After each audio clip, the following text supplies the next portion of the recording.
Have you ever been handed over like a peace offering, wrapped in white silk, lips sealed shut, and no one cared to ask what you wanted? I have. And the road to that moment didn't begin in a chapel. It began in the backseat of a luxury car, in a white dress I didn't choose, staring at the frost on the Montana glass while my world collapsed in reverse. Outside, snow whispered across the pines like a secret too old to be spoken aloud. Inside, the silence was louder than death. No one told me where exactly I was going, but I knew. I was going to marry the man who had once called my father a ruin in a tailored suit. I was going to become Mrs. Lucian Kingsley. But I wasn't, crying. Not yet. Maybe it was pride. Maybe it was the numbness that follows when your voice is no longer your own. Or maybe, God help me, it was because part of me still burned from that night 2 years ago when I met him. I hadn't meant to provoke him. It was a charity art auction. He'd bid $100,000 on a fake Caravaggio. I was 21, naive but well-trained, and couldn't help myself. I said into the mic, too loud, too smug. Even the richest man in Montana can't buy authenticity. Especially, not with that taste. The crowd laughed. He didn't. He looked at me. Really looked. And for a split second I felt cold, like his gaze stripped off my skin, layer by layer, down to something I hadn't known was exposed. He didn't say a word. Just walked out. 3 weeks later, my family lost a gallery deal. 2 months after that, my father was drowning in lawsuits. And now, 2 years later, Lucian Kingsley didn't just own half the art market. He owned me. Tapore, car slowed. A driveway loomed ahead like a mouth carved into stone. At the top, Kingsley Hall. More fortress than home, more threat than promise.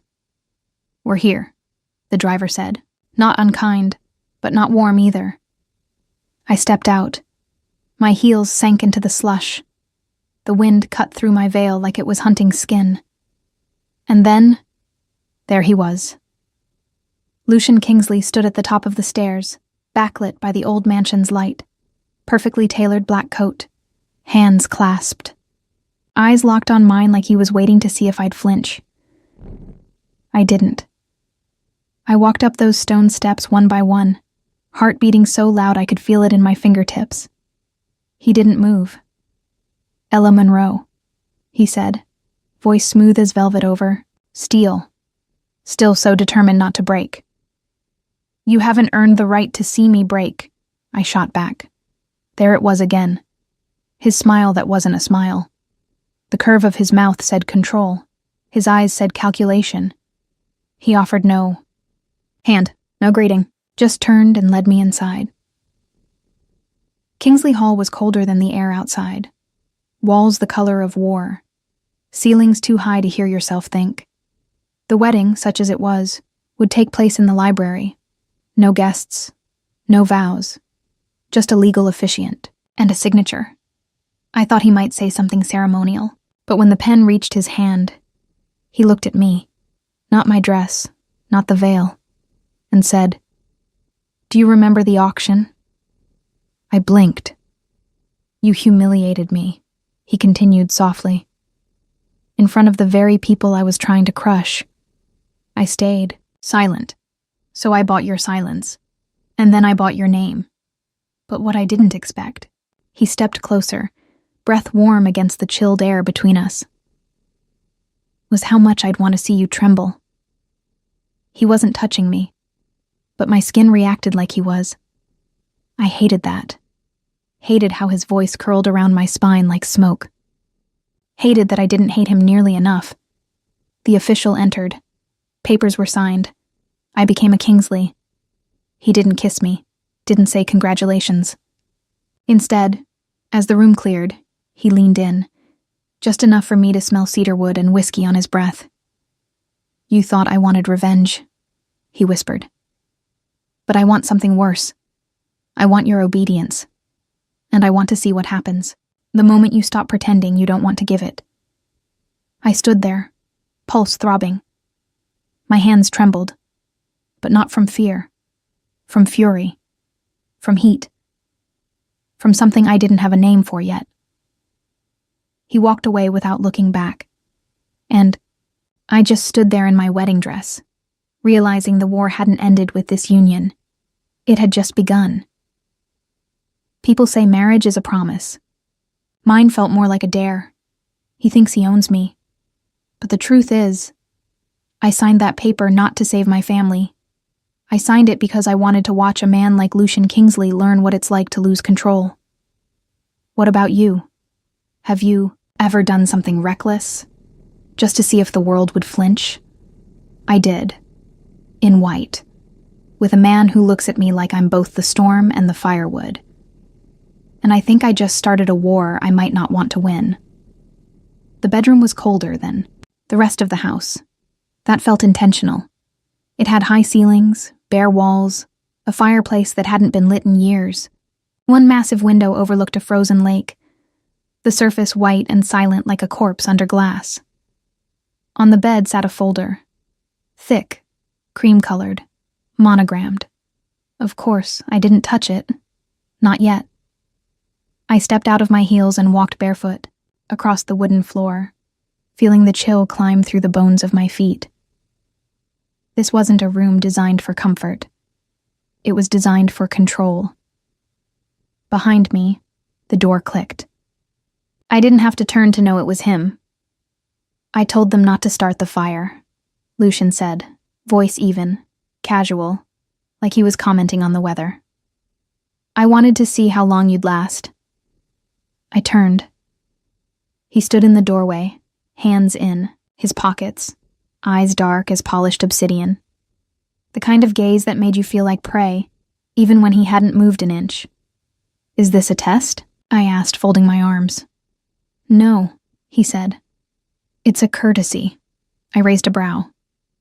You'll be staying here, he said, nodding toward the room. Alone. Unless you change your mind. About what? About who you belong to. I walked over to the folder, opened it with one finger. A contract. Standard in tone, clinical in phrasing, but unmistakable in message. Separate rooms. No physical contact unless mutually initiated. Public appearances only upon request. No obligations. No expectations. No love. This is a legal leash, I said quietly. It's a shield, he corrected. You seem determined to prove you're not here to be used. This gives you space to prove it. I closed the folder. Why even marry me then? He smiled. Faint, dangerous. Because, and he said, you needed to be silenced, and I needed to know what it would feel like to own something that once wounded me. His honesty was more terrifying than any lie could have been. I stepped closer. Close enough to see the faint scar beneath his left cheekbone. Not from battle. Too thin. Too neat. A paper cut from his past, maybe. Or from someone who got closer than she should have. You could have had anyone, I said. I didn't want anyone, he replied. Just me? He looked down at me, and for 1 second, I didn't feel cold. I don't want you, Ella. I want what happens to me when you walk into a room. The silence, the tension, the reminder that I'm still ruled by something I can't name. I hated how much I understood that. He stepped back, gaze unreadable. Dinner is at 8. You can come down. Or not. He turned to leave. I should have let him go. Should have said nothing. But something in me cracked open. Something raw and reckless. You're afraid of me, I said. Lucian stopped. Then, slowly, he turned his head like a wolf scenting blood. Afraid, he repeated. Yes, I said. That's why you keep trying to contain me, control me, freeze me out. You're afraid that if you touched me, really touched me, you wouldn't know where to stop. The air between us thickened. He stepped forward again, slower this time, until we were only inches apart. My breath caught, stupidly, involuntarily. His eyes searched mine. Not for defiance, not for surrender, for something deeper. Something he didn't trust himself to name. Then, in a voice that barely qualified as human, he said, "You may be right." Then he turned and walked out. The door clicked shut behind him. I stood alone in the cold. The fireplace still hadn't been lit. I didn't sign the contract that night. I left it on the bed and watched the snow fall past the window until my fingers went numb. I wasn't afraid of Lucien Kingsley, but I was starting to be afraid of what I might become in his house. That kind of hunger, that kind of control, that kind of quiet tension that curled around my ankles like silk and threatened to drag me under. He didn't scare me, but the fact that part of me wanted him to, that did. I used to think power was about money, status, leverage. But standing there in a room he built to make me feel small, I realized something else. He had the money, the control, the name. But I was the one he couldn't stop looking at. I was the one who made him speak softly. The one who made him hesitate, and maybe, just maybe, that meant he didn't own me at all. Maybe I'd been given the keys to a prison I could burn from the inside. People say revenge is a dish best served cold. I'd like to see how Lucien Kingsley handles heat. If you've ever been offered a deal that felt like a cage, tell me, did you take it to survive, or to study the locks from the inside? Because tonight, I didn't feel like a wife, or a pawn. I felt like a fuse. And I think I just started to burn. I didn't go to dinner. He didn't summon me. For the next 2 days, we circled each other like two predators locked in a mirrored room, silent, waiting to see who would flinch first. I filled the hours the only way I knew how, with work. Someone on staff had unpacked my equipment, gesso, scalpels, ultrafine brushes. I found a study off the library with soft, natural light and claimed it. No one objected. No one dared. There, among the dust and heavy silence, I uncovered a 19th century oil portrait stored behind cracked glass. A woman in deep green velvet, gaze turned away, mouth slightly parted, like she was about to confess something she couldn't say aloud. I knew that expression. I wore it every time I caught Lucien looking at me. The crack ran diagonally across her face, right through the lips. Of course it did. I worked in silence, fingertips gently pressing solvents into canvas, breathing steady, movements precise. There's something sacred about restoration. You don't erase what's broken. You illuminate it. And maybe that's why I didn't hear the door open behind me. But I felt him. Lucien's presence filled the room like a shift in gravity. I didn't turn. Didn't have to. He said nothing for a long time. Just watched. "Don't speak," I murmured, voice low. "You'll scare her." He stepped closer. I could feel the warmth of him, even without contact. "You know, most women would have set this place on fire by now," he said. I wiped the blade clean. "Most women weren't traded like livestock. You weren't traded," he said. "You were chosen." I turned then. Lucien was standing 3 feet away, sleeves rolled, shirt unbuttoned at the collar. Less armor, more man. "Chosen," I echoed. "That's what this is?" "You humiliated me," he said, voice calm. But there was something old and molten underneath. I was supposed to walk away from that auction untouchable. Instead, you looked at me like you saw the rot under the surface. Maybe I did. He smiled, slow and cruel. "I should have destroyed you. But instead, you married me." He took a slow step forward. "Tell me why you're not afraid of me." "I am," I whispered. "Just not in the way you want." Lucien moved toward the easel. Looked at the painting without really seeing it. "You're restoring her," he said. "Yes." "Why?" "Because she's worth it." He turned his head then and looked at me.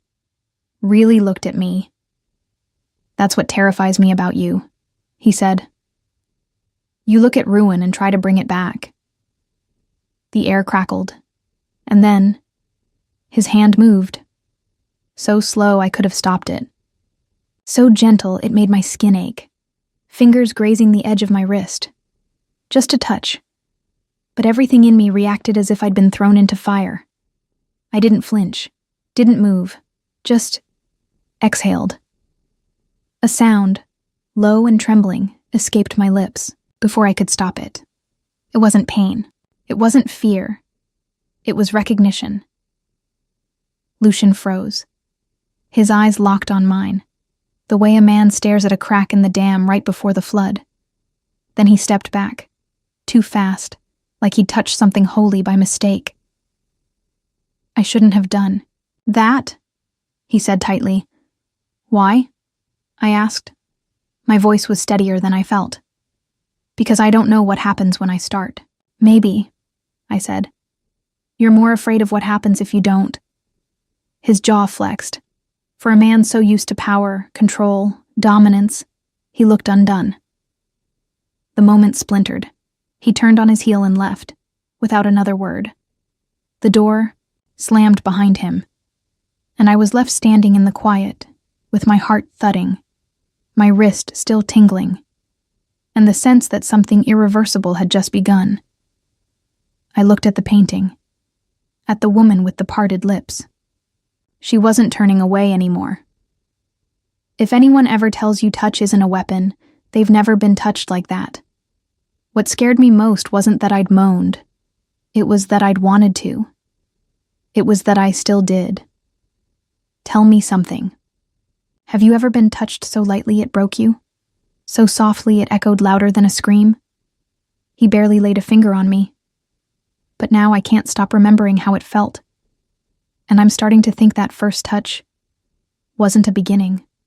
It was a warning. I didn't see him again until the next night.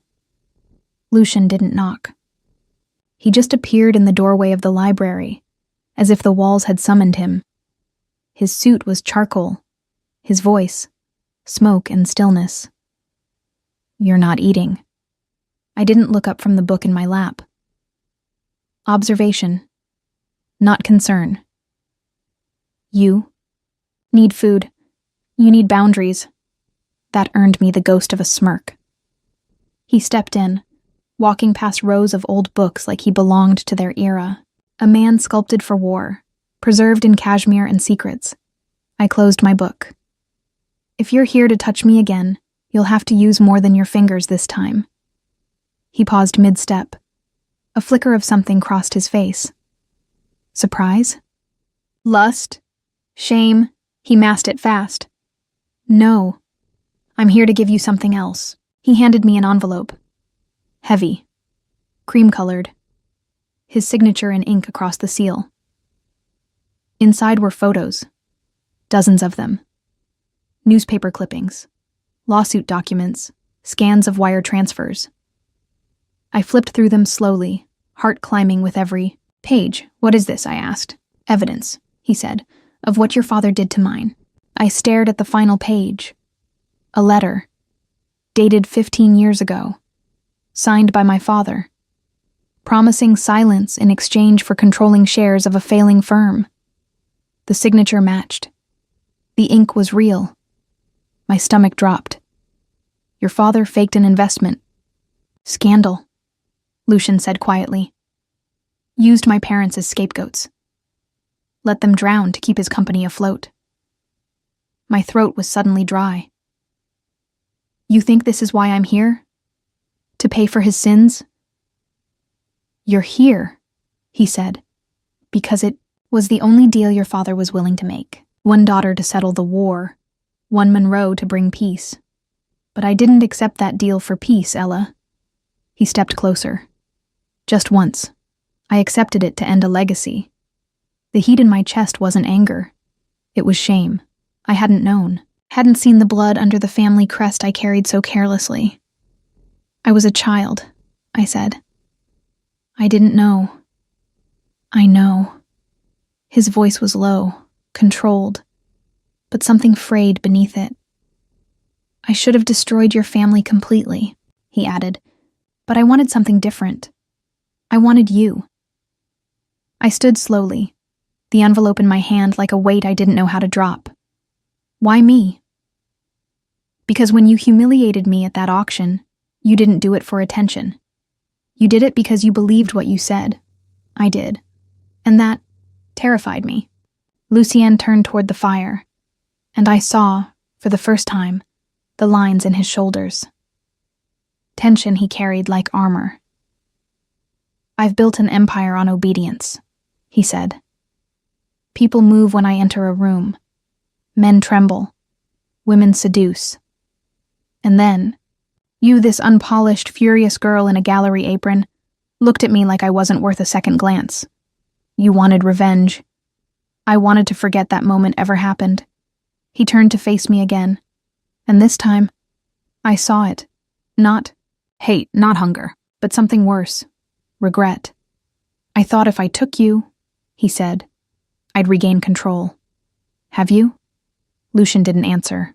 Instead, he moved to the bar cart, poured whiskey into 2 glasses, and held one out. I hesitated, then took it. The rim was cold against my lips. He didn't sit, just stood, watching the fire.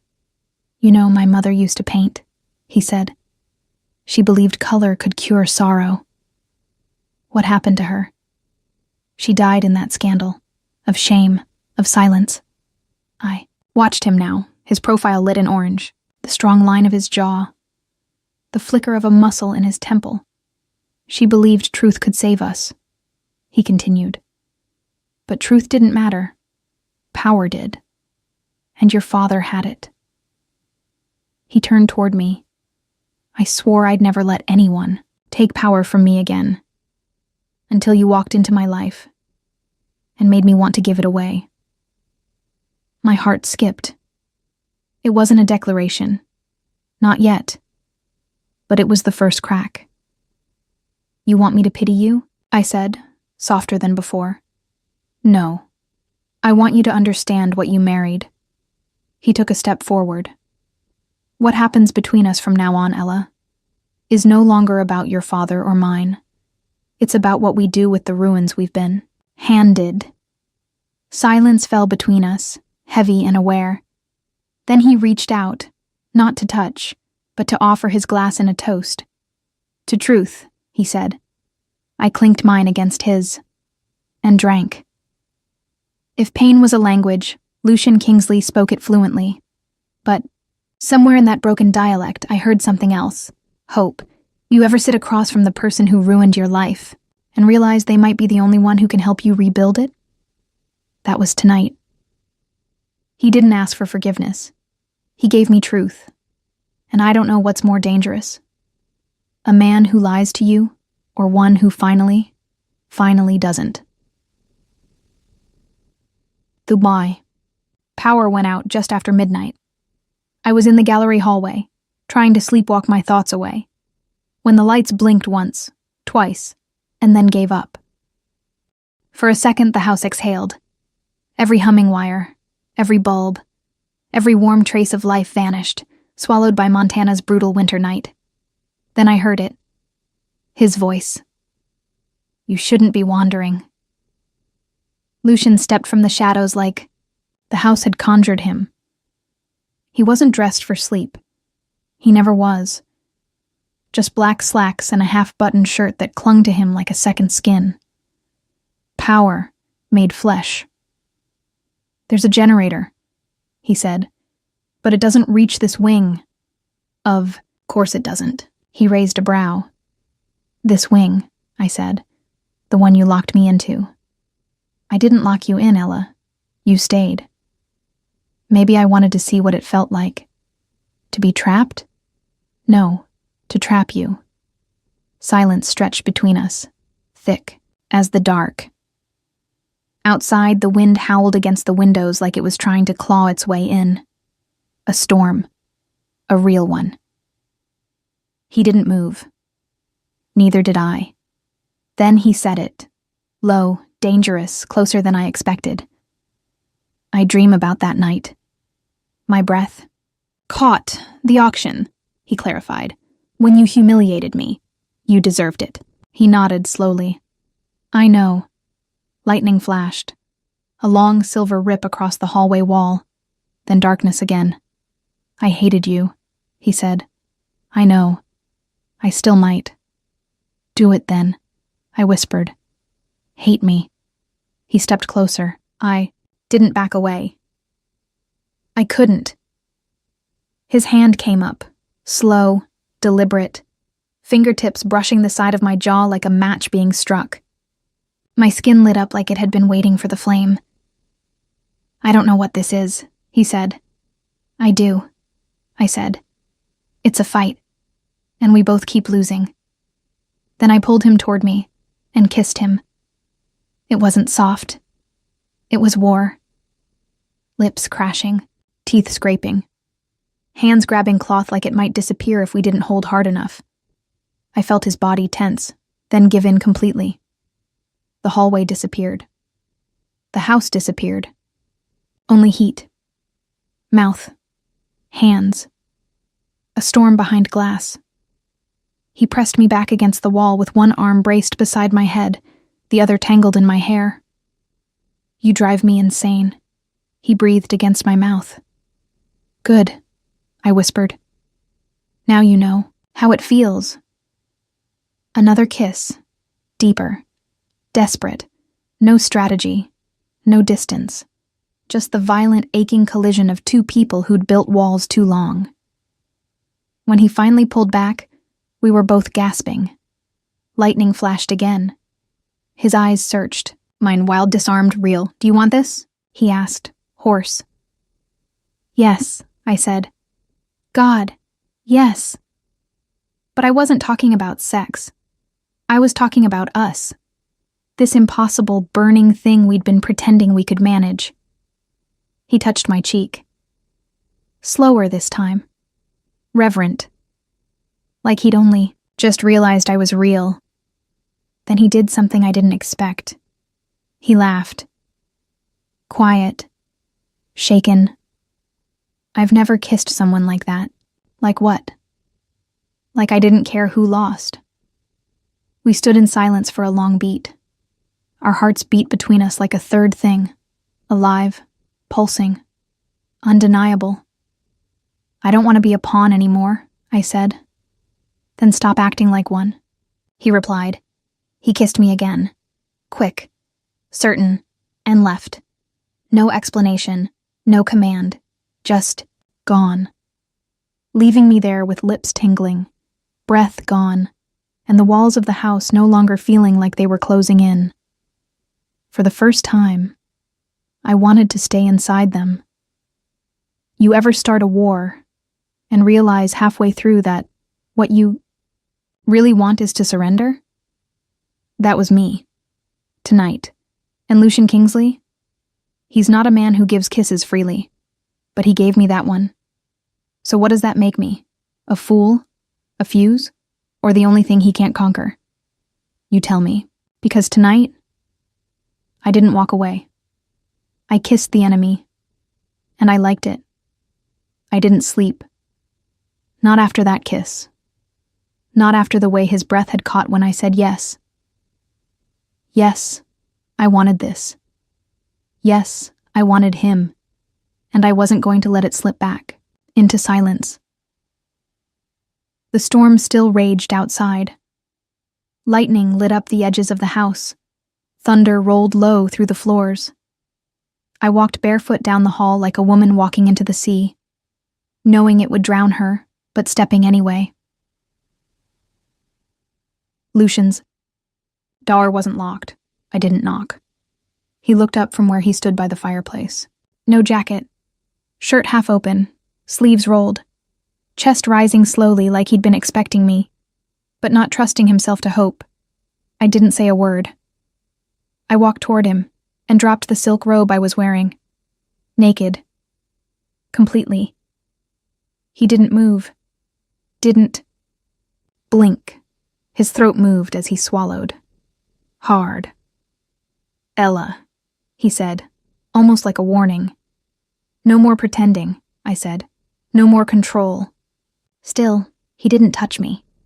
So I touched him, my hand at the center of his chest. Warm. solid. His skin jumped beneath mine. "You said I made you want to lose control," I whispered. "Then lose it," he snapped. In one movement, his hands were on my hips, his mouth at my neck, and he lifted me off the ground like I weighed nothing. I gasped, legs wrapping around his waist instinctively as he walked me back, fast, until my spine met the cool paneled wall. He kissed me like he needed, to taste everything at once, mouth, jaw, collarbone, biting, breathing me in. I moaned, and it echoed off the wood like a curse. "Say it again," he growled. "Again? That you want this." "I want you," I said. "Now." He carried me to the bed, dropped me like a challenge, and pulled off his shirt in one violent motion. Then the belt. Then pants. No ceremony. No pretense. Just raw, built-up hunger coming undone. He crawled over me like he was claiming something that had haunted him too long, hands at my thighs, mouth at my ribs. My hips arched as he trailed his tongue lower, then came back up to kiss me, slow this time, deep, almost reverent. And then he entered me. One sharp thrust, full, deep. I cried out, not from pain, from the sheer reality of it. My first time, yes, but I didn't feel small. I felt consumed, complete. "Look at me," he said, voice thick. "I need to see your face." I did, and something passed between us, wordless, breathless, holy. He moved, hard, slow, then faster, driving into me like he couldn't get close enough, like he was trying to erase the space between us bone by bone. My nails raked his back. His mouth captured my moans. I didn't hold anything back. I didn't want to. When I came, I shattered around him, body tightening, breath gone, pulse exploding. He groaned my name like it broke him. Then he followed, thrusts jerking, arms shaking, face buried in my neck as he gave in completely. He collapsed beside me, breathing hard. We didn't speak, not for a long time. The storm outside finally quieted. But the one inside me had only just begun. You ever let someone touch you in the one place you swore you'd never open? Let them in so deep they stopped being someone else and started being part of you? That was tonight. I didn't give Lucian Kingsley my body. I gave him my power. And the wildest thing? He gave me his too. The morning after, I woke up in his bed. My body still hummed with memory, of skin, sweat, the way he had whispered my name like it hurt to let it go. Lucian Kingsley had come undone for me, and that's what made what came next unbearable. I wasn't snooping. I wasn't even looking for anything. I just needed something to wear. The closet was cavernous, full of tailored suits and silence. On the far shelf, a leather portfolio sat half-zipped. Something about it called to me. Maybe the absence of dust, or the way it was slightly ajar, like it had been opened recently. I shouldn't have touched it, but I did. Inside were documents, contracts, memos, emails, all labeled. Project, Monroe Dissolution. My blood ran cold. I read fast, faster than I could process. Lucian had drawn up plans, months ago, not to marry me, not to settle a feud, to absorb, dismantle, and dissolve my family's legacy. Legally. Publicly. Irrevocably. Marriage had been a chess move, a Trojan horse. He'd married me to get closer to the vault, our contacts, our investors, our secrets. And I had let him in. Completely. Body, breath, trust. The final document was dated 4 days ago, after the wedding, after our first kiss, after he told me I was more than revenge. I dropped the file like it burned. My chest was tight. My hands were numb. The room spun. I didn't remember walking down the hall or opening the library door. Only that he was there, reading, relaxed, unaware, until he saw my face. Ella, My voice was dry. You lied. He stood slowly.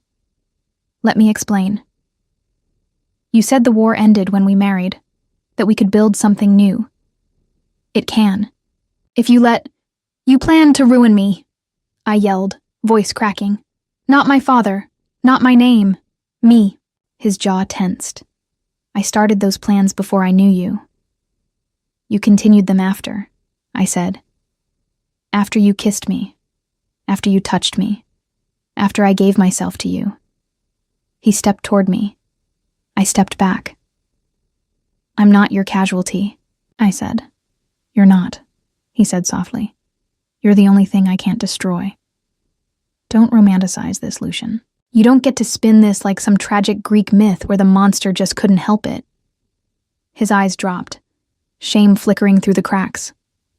I was wrong, he said. I didn't know I'd fall for you. Don't. I whispered. Don't say that.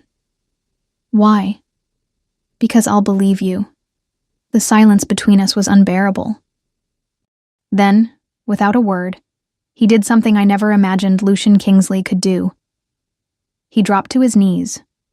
Not slowly, not dramatically, just dropped, like he'd been hit by something too heavy to carry. His hands clenched into fists on the floor. His breath ragged. His eyes, not begging, not cold, just open. I've never asked anyone for anything, he said. Not love, not forgiveness, not mercy. I stood frozen, shaking. I don't know how to be good, he said. But I knew when I was inside you, when you looked at me like I was worth saving. I knew I wanted to try. Tears blurred my vision. I hated him for making me cry. Hated that a part of me still wanted to touch his face. You built an empire by taking, I said, and now you want to keep the one thing you were never supposed to own. He didn't answer, because he knew I was right. I turned, walked out. Every step heavier than the last. I didn't pack, didn't leave a note, didn't slam the door. I left quietly, the way you leave a grave.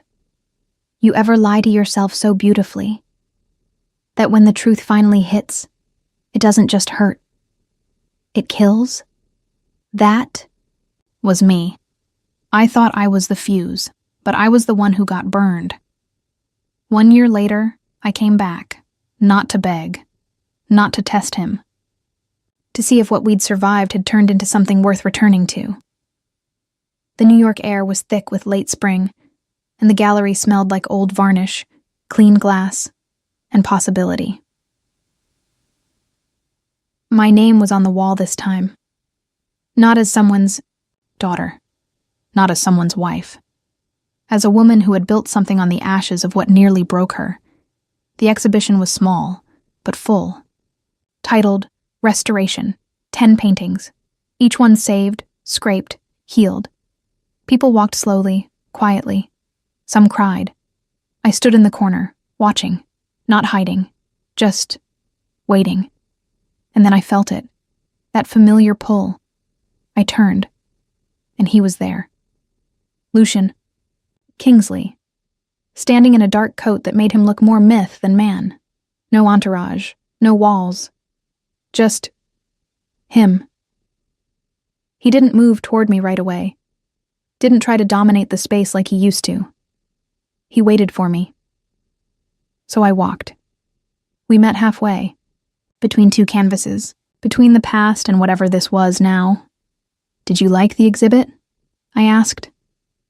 I funded it, he said. I blinked. You what? Anonymously. You would have said no otherwise. You're right. I'm getting used to that, he said softly.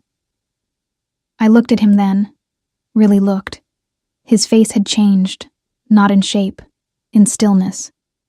He no longer wore power like armor. He wore it like skin, familiar but no longer a weapon. Why? I asked. Why help me? Because I had everything once. Then I had you. And then I lost both. And that made me realize. He stepped closer. None of it meant anything without the one person who ever looked at me like I was still worth fixing. My throat tightened. I wasn't ready to forgive. You, I said.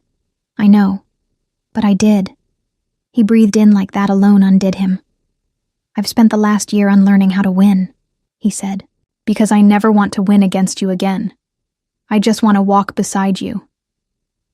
A beat passed. Do you think that's possible? He asked. Yes, I said. Then I reached for his hand. His fingers trembled when they closed around mine. We left together. Not as enemies. Not as strangers. As something new. Something built. Not broken. At home, he made us coffee like it was routine. I sat barefoot on his kitchen counter, wearing one of his shirts, and we talked. Really talked.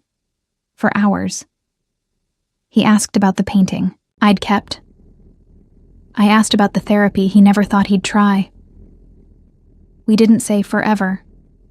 We said, let's see. And it was enough. Because we'd seen the worst of each other. And still. Chose again. Do you know what victory really is? Not revenge, not power. It's standing in front of the one who ruined you and saying, you don't get to define me. I do. And then watching them love you for that very strength. Lucian Kingsley didn't break me. He made the mistake of giving me fire. And I lit up the dark. If you've ever been betrayed, tell me. Would you ever go back? Would you dare love the person who hurt you most? Because I did. And I didn't just survive. I won. And this time, so did he.